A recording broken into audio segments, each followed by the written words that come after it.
Hello there, welcome to Straight Talk Sacred Pathway. My name's Stuart Wellborn. I'm a British working class author and former therapist, and I'm joined by my regular guest, Wa-Na-Nee-Che from Turtle Island, more commonly known as America.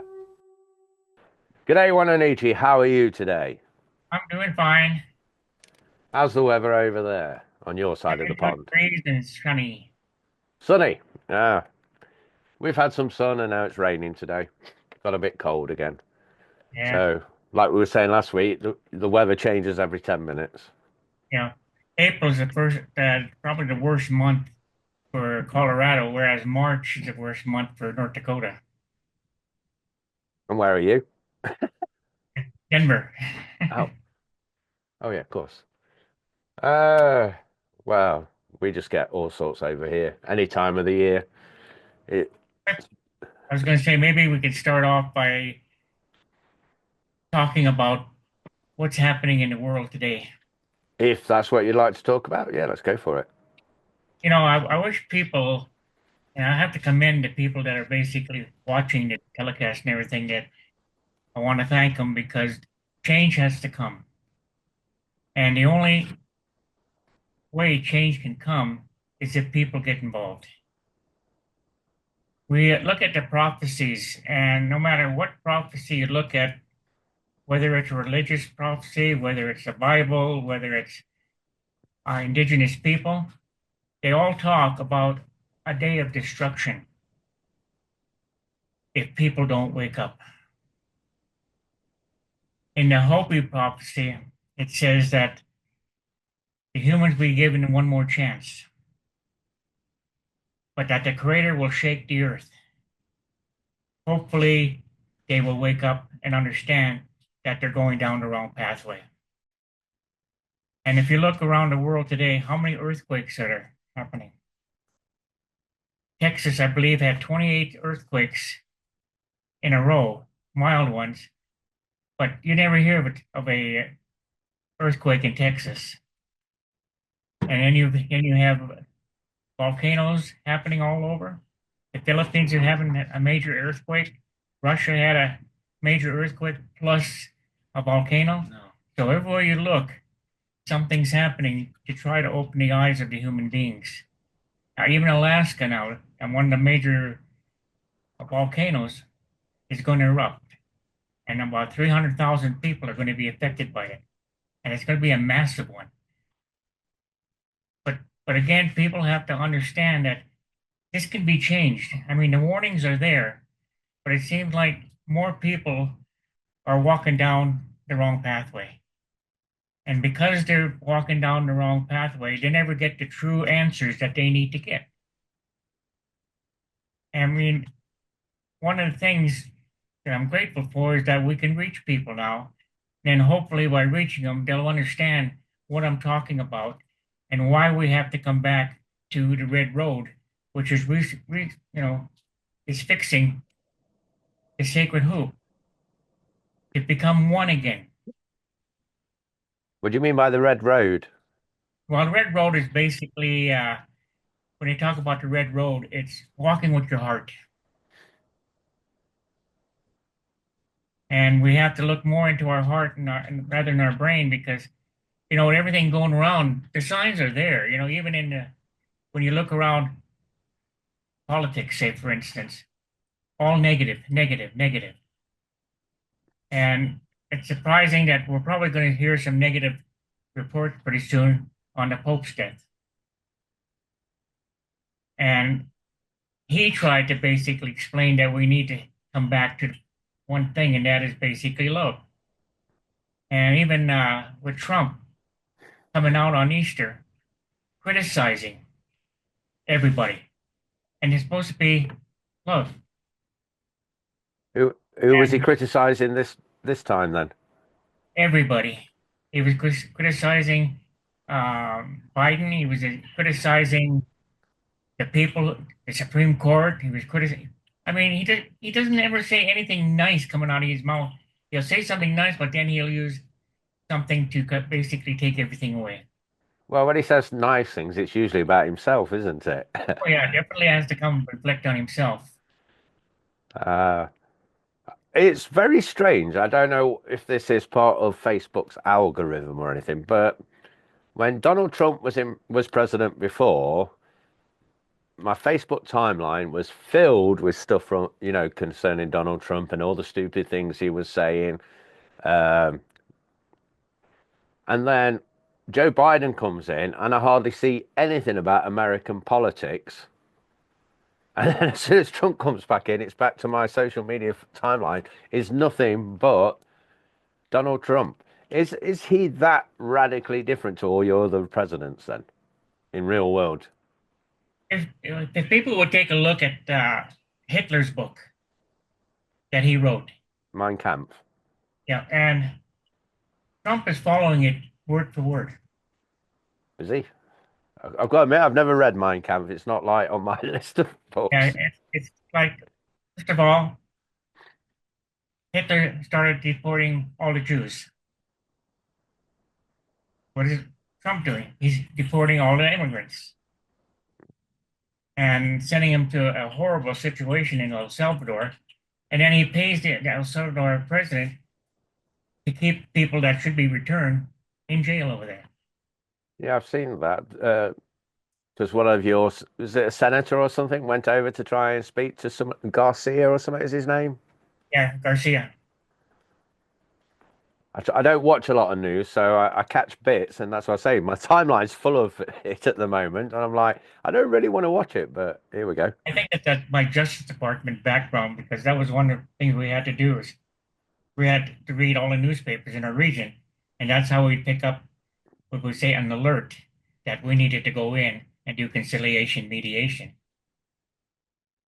So I still sit there and pay attention to the news, even though a lot of it is fake news. I mean, the news is itself is causing havoc because they're not telling the truth. No. And Here's the problem, though. Can I just ask you a question, Nick? yeah, We know that a lot of the media, or if not most of it, is false. So that's why I was asking you about Donald Trump. I'm in the UK. You're obviously in America, so you're seeing it out in the real world. I'm just seeing it on my screen. mhm. If fake news exists, is any of the stuff that I'm watching about Donald Trump fake, or is it all true? Well, you have to listen to the public. And if you notice that when Bernie and Alex start doing their tour, the number of people that are coming out because they're tired of the lies. But remember the old saying, he said, no one will ever believe the truth, but they will believe the lies before the truth. And people just want to pull their wool over their eyes and they don't want to see anything. It's just like, remember the comment I made basically about two butts and telling people that if you want to make change, you got to organize. I got maybe 10 responses to it, which basically shows that a lot of human beings don't care. And I mean that I should have gotten hundreds and hundreds of responses to that because I gave them a solution. Being a conflict resolution specialist, you can't change things just what protests. You can go all over the world, all the protests that they've had comes to an end. And there really isn't any action that has been taken to change things. But, we had a congresswoman, senator come out and said, we're so afraid of Donald Trump that we're afraid to say the truth. So when you look at it, people need to start to realizing that the fate of the world is in their hands right now. And they need to start coming out and taking action. Now, one way you can take action against Donald Trump and his Gestapo board, his candidates, is you have to organize and recall the Republicans who are under his thumb. We do have a process here. You can recall anybody and force them to go run again. And then if they don't like what they're doing, get them out. Get somebody in there that's going to represent the people. I mean, there's so much infighting going on right now, not only in the world, but infighting in the United States. And you can see that Trump himself is under the thumb of Putin because some of the things that he wants to negotiate, you know, harm to Ukraine. Hmm. It's just like Alaska, where Russia's trying to claim Alaska now. Well, what the hell happened to the indigenous people that were in there? They're the ones who really own it. So there's a big fight going on in Alaska. You got Panama, you got Greenland. You look all over the place. Gaza, you know, people are trying to take control of things that they shouldn't be controlling. What can we do though, as the little men? I mean, it's not real. We can't really stand up to the US military, can we? See, the whole thing comes down to this. I tried to get a hold of Bernie. I tried to get a hold of Alex. It seems like they're doing a lot of good in what they're doing, but it's like they want the glory. Uh, They don't want to share with anybody. And what they need to do is get a think tank going to say, now that we're making this movement and we're getting all these people involved, what is the next move? They have to organize, like I said, organize and get the people who are being blinded by Trump out of office. And then you can impeach him. Both him and Vance can be impeached. I don't understand how all that works over there completely, but I believe is it the House of Representatives and the other house, whatever, full of Republicans. So you, excuse me, if you impeach him, aren't the Republicans just going to back him? There are 4 to 5 Republicans now that would probably back the impeachment situation. They're finally starting to realize that they're working for a tyrant. And even the Supreme Court now is starting to come more and more against him in certain situations. So hopefully America is opening up their eyes to what's happening. And they need a big change, but they need a change to the good side. And I know that I don't know how many people believe in visions and dreams, but again, it's very important because dream is something that will go into your subconscious and will pull things out that you need to see. A vision is when your energy actually goes places and you start to being trained of who you are. Now, because evilness, the evil energies out there are trying to convince people to take their pathway. I mean, I've been attacked almost every other night by negative energies trying to defeat my purpose of talking to the people, getting the people to understand about the Red Road, about the whole sacred hoop. And I've been basically attacked and they can't touch me because the energy that I hold is pure. So therefore it pushes things away. Are people being attacked by these energies? That is that why it's drawing them that way? Well, they're trying to, again, know what the good people can do. Those people that practice their pathways, they're a danger to them. So what they're trying to do is take control of them, but they're failing. The thing that I got was the fact that number one, they're getting desperate. And because they're getting desperate means that they're about to lose. And that our hearts will overtake the mind. And that we will basically start making decisions based on the fact that we want to basically help things get better, not worse. You were just saying you're being attacked every night by dark energies trying to stop your work. Right. People on a spiritual path, are they being attacked by dark energies too then? And if they are, how do you protect yourself? I've gotten already calls from maybe 5 or 6 people that say that demons are attacking them. And so, well, they're not really demons. I said, well, they are just negative energy, but you're also going to be tested whether or not you're going to follow the pathway of your heart or the other pathway. So tell a lot of people, you have to learn to utilize the power that you were given, your power of connection. And the energies are trying to stop you from doing that. They're using fear. And when you start feeling fear, that's when you get defeated. The fact that you have to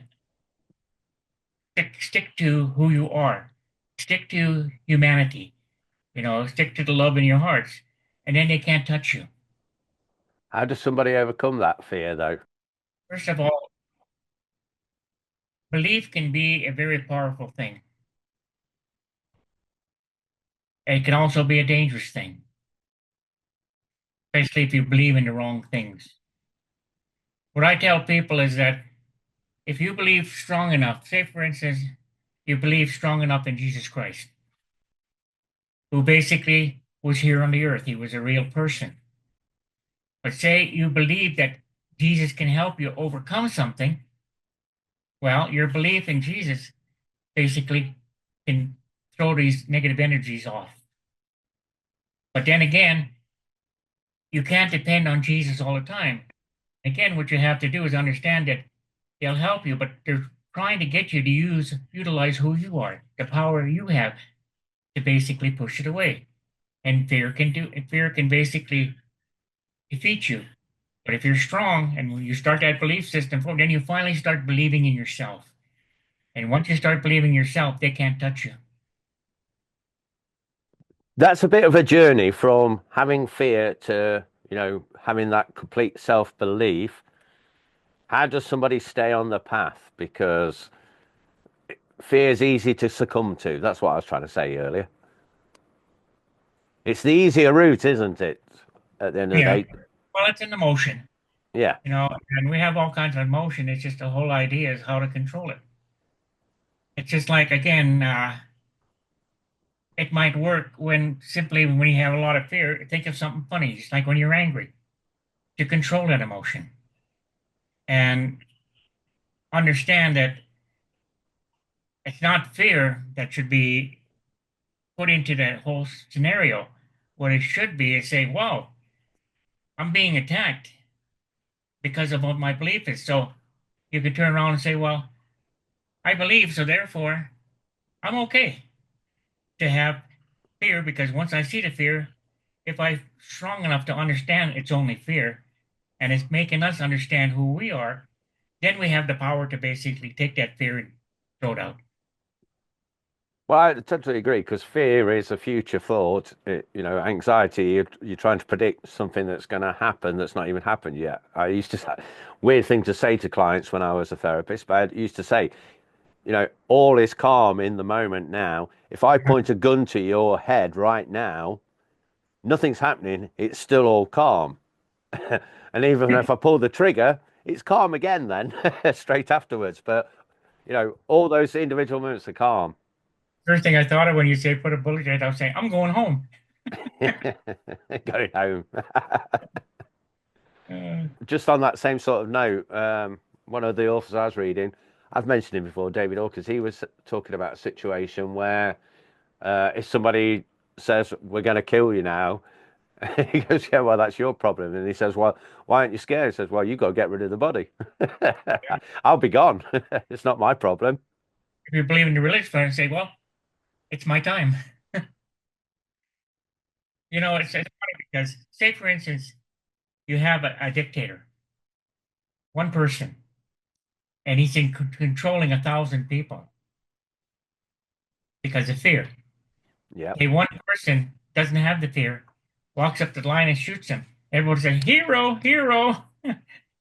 It's just that they have to understand that 1,000 people against one, the one person doesn't have a chance. But when are they going to realize that the power is in the fact that there's 10,000 of them and only one of him?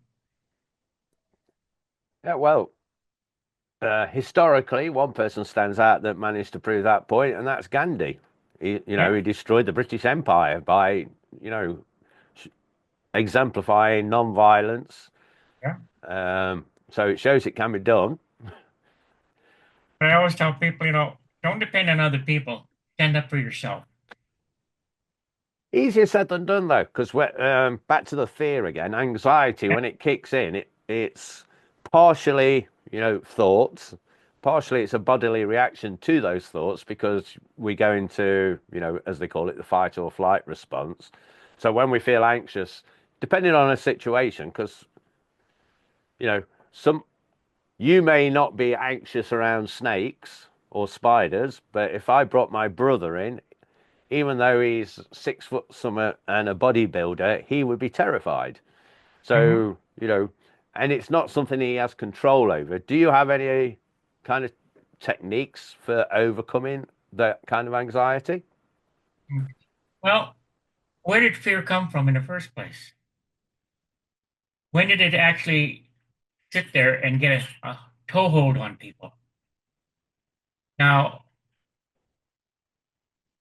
fear is based on getting people to believe that something will happen to you if you don't follow certain things. Say religion. Religion makes you fear things. They created the devil, Satan, which doesn't exist. Hell doesn't exist. Purgatory does because we're in purgatory now. In order for us to reach and ascend, we basically have to learn how to utilize who we are, what our connection is. Once we can find our connection, then we're ready to go home. But even now, when you look at terminology, in the indigenous people, you pass on. In other beliefs, you ascend. But in the religion, you die. So again, Well, it they, depends on the religion, though. yeah, But if you're talking Christianity and the Abrahamics, it generally seems to be that way. if you follow your heart, you're going to be nailed to the cross. So that fear of making you believe something exists, then you control people. Yeah, but back to my question about anxiety, though.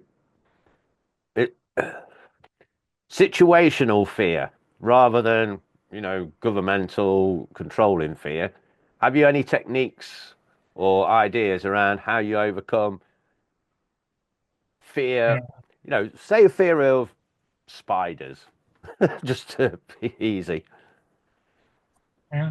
Well, basically, again, you know, you know, the Chong. What was that comedian group? One Mexican, one white guy. Oh, Cheech and Chong.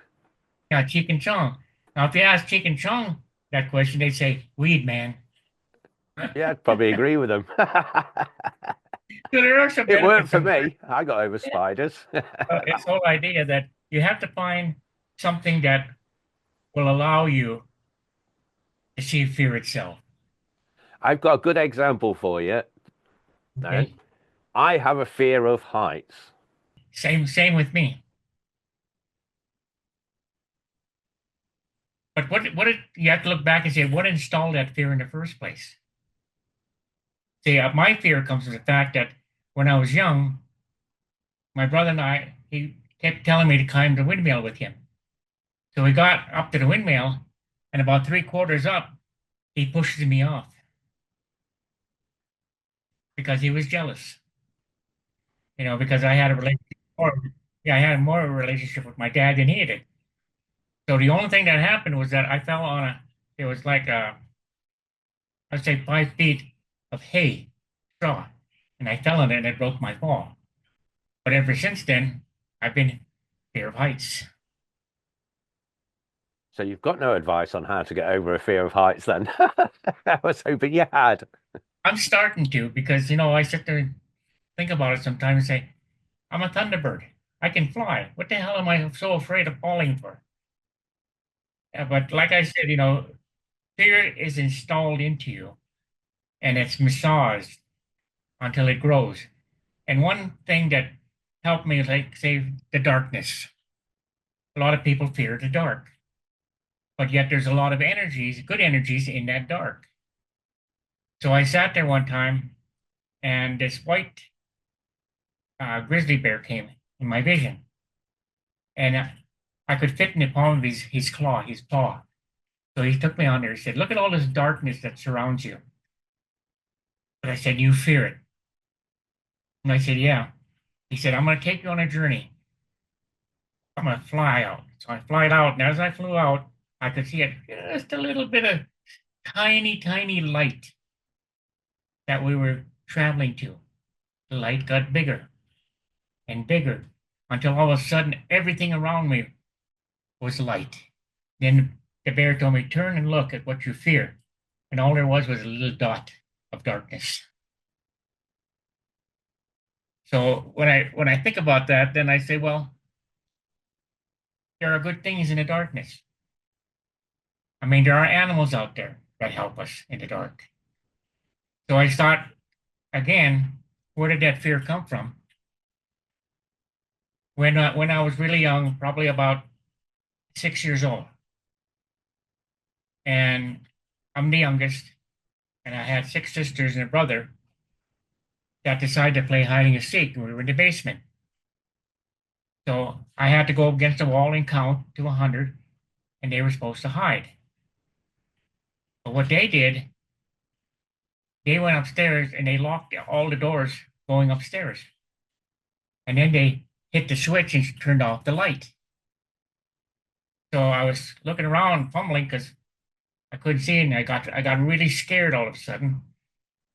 And then I walked up the steps. I found the steps, I walked up, and I grabbed the door, and it was locked. So I pulled on it really hard, and my hand slipped, and I started to fall down the steps, and something caught me and put me back up where, by the door. And by that time, my mom and dad had gotten home, and they asked where I was at. So they walked and unlocked the door, and I came out. But yeah, that was a fear that I never gotten over it until lately, when the energies themselves took me into the darkness. And what they called themselves was the warriors of the dark. And they were very good people. And they said, you should never fear the dark. He said, because there are good energies that'll help you when you're in the dark. So from then on, I wasn't scared of the dark anymore. Well, it is one of there's several innate fears in human beings. Falling's one, darkness is another one. Yeah. Um, and I guess that falling is part of the fear of heights, isn't it, really? Because the height's not the problem. Even the falling's not really the problem. It's the hitting the bottom that. And also failure. Hmm? Failure is part of falling. Failure. Now you're afraid of doing things, so you stop doing things that would help you because you fear. Well, yes, that's definitely one reason that people stop pursuing their dreams is fear. Yeah. But see, one thing that I tell people, I said, there are tools out there that you can utilize that will pull these fears out of your subconscious and make you face them. And they have to realize that they have a lot more power than they realize as long as they believe in the life force energy, which is in all of us. That's why when we say to all of our relations, everything alive can't grow unless it has life force energy. So that's why we're all related, because we all have a life force energy. And when we go, say, for instance, when a dog passes, he turns back into the energy. He's not a dog when he goes to the source. He's an energy. Hmm. Sometimes we're placed upon the earth for certain reasons, for certain things, and we have to accomplish certain things in order for us to ascend to a higher power.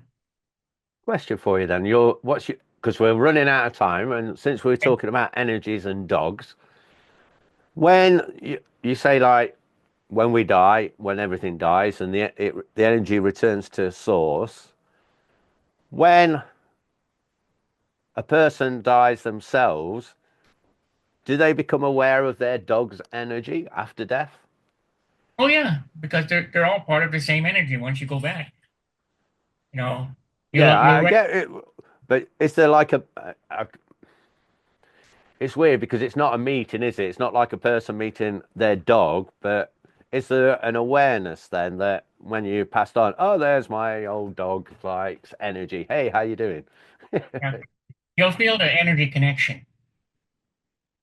And There'll always be like that when you leave, maybe your dog energy is no longer a dog, will say, "Oh, you made it."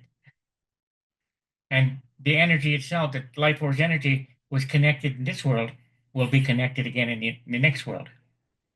You'll recognize who your loved ones are. Because a lot of people, when they pass on and they go through a tunnel, they recognize their family, the ones they love. They recognize them right away. I think we'll have to go deep into this next week because Yeah, I think talking afterlife-y type stuff would be interesting. Because I just want to finish on the one with the pets though, because you know when I lost my last dog, that was probably the biggest grief I went through. Um, I don't. You've probably heard of this. They call it Rainbow Bridge. It's kind of a pagan-y thing where your pets are waiting for you on the other side of Rainbow Bridge. Is that kind of what you're talking about then? yeah. It's just that again, they're not in that form. While they may go, let's maybe backtrack. They may come into that form of how you knew them, and then turn back into the real energy. So it'll give you some kind of a hint of who they are. But one of the things I really want to emphasize to people is that I can't help you until you start asking questions, because I won't know the answer until the questions are asked, and then they gain a lot of knowledge. So the viewers that are watching, they need to talk to other people and get them to ask the questions. Linda was really good for that because she would always ask all kinds of questions. And she said, "How do you know that?" I said, "I just found out." I'll have a word with Linda, see if she's got any questions to put to you. I've got a few more, and we can keep it going. We'll have to do 5 or 6 telecasts just with her. That's fine if we get the questions. Well, as I say, we're going to wrap up now, and as Wa-Na-Nee-Che just says, if you've got questions, do ask them. You can, if you're on a platform where there's comments, put it in the comments. And if you're watching this on YouTube, comment, ask a question in the comments below this. And at the end of this video and on where you're listening to it, you can email me and I will put the questions to Wa-Na-Nee-Che. But Yeah. do ask the questions because, when you get a source like this ready to answer them, you don't want to waste it. Yeah. So thank you for coming again and talking with me, Wa-Na-Nee-Che, and we'll be back next week. All right. Sounds great. Thank you for tuning in to the Straight Talk Sacred Pathway podcast. I hope you'll come back for our next episode next week. And if you've got any questions you'd like me to put to Wa-Na-Nee-Che, you can email me at stuart@realityresponsibility.com. Details should be in the description where you're listening to this podcast.